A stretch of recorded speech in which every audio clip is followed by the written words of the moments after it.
Old Nub showed up in early September. He wasn't the biggest buck in the area, but he was a regular on my trail camera, best known by this odd shot where he did the funky chicken. He moved only in darkness, but that can change in late October. And a few evenings ago it did. Right at sundown, the buck eased down the creek within range, and I knew again the excitement of a successful Kansas bow hunt. Next morning, we picked up the action in good light. Well, this is a buck I call Nub. I've got him a lot of times this year on trail camera.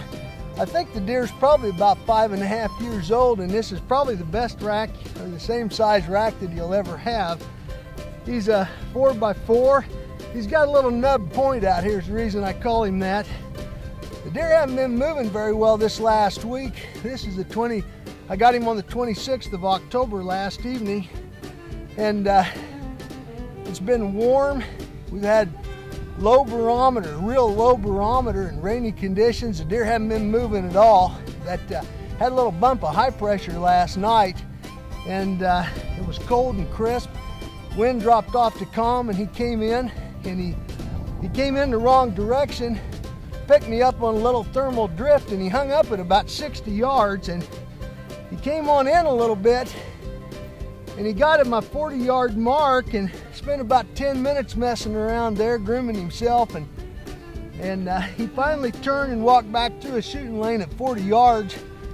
I shot my Matthews XT switchback using a Rage broadhead. The arrow went right in there at 40 yards, hit him just perfect, and he went about 140 yards and went down. So I'm real pleased to have a nice Kansas buck here down on October the 26th, and that'll give me some good time to film some other guys during the rut. So hopefully you'll be seeing some more deer action here on Kansas Outdoors today, but for right now, I'm a happy camper.